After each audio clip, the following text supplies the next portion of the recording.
Le jour se lève et ce n'est pas le tien vient après un été blanc et noir qui racontait une tentative d'évasion de Nelson Mandela, un fait réel.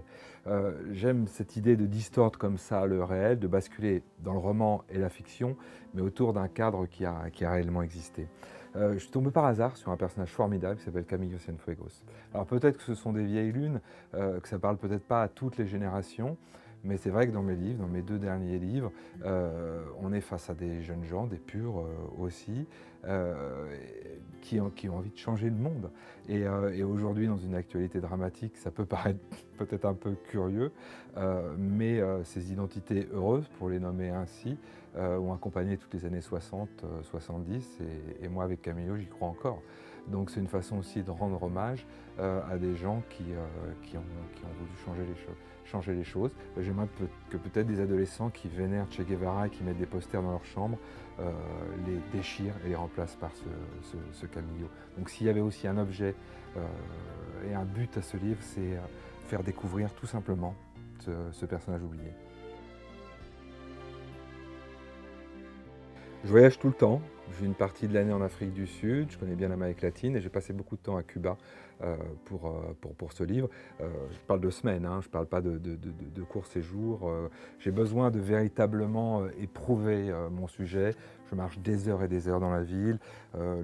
L'immeuble qui est dans ce livre, je le connais sur le bout des doigts. Mon héros Léonard arrive dans une maison d'hôte où j'étais. Donc il y a véritablement un souci de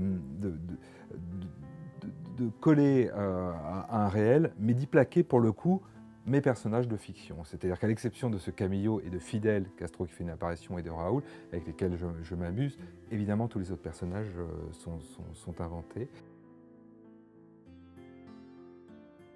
Ah, c'est très important. Si vous voulez, c'est mon précédent roman qui se passe en Afrique du Sud, et je le dis vraiment, il y a un bon passage dans le Guide du Routard. Alors c'est une fiction, c'est un roman, c'est un polar. Et les gens du Guide du Routard ont trouvé que c'était aussi un formidable manuel pour découvrir la ville du Cap. J'aimerais que ce soit la même chose pour la Havane. Cette nécessité de restituer un contexte, de le maîtriser le mieux possible. Et c'est un vrai boulot, ça. C'est pas quelque chose, c'est pas un travail d'impressionniste comme ça. C'est à la rencontre des gens, à la rencontre des lieux, se mettre en danger, pas physique, mais aussi se mettre en danger dans ce qu'on peut ressentir. Il faut un travail béton, véritablement, et évidemment de lecture avant, hein, pour rester dans... C'est pas que de la visite, hein, et j'ai besoin d'être complètement obsessionnel par rapport à mon thème et par rapport à mes personnages. Et là, ce qui est toujours... mais bon, tous les écrivains, c'est un petit peu la même chose. Les personnages qu'on a inventés prennent possession des lieux avec vous, c'est complètement fascinant. On découvre des lieux et puis on se dit, mais oui, en fait, il doit être là, il doit habiter là.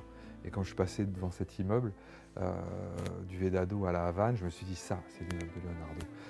Alors que j'avais déjà imaginé le personnage avant, mais il devait être là. Donc c'est pas...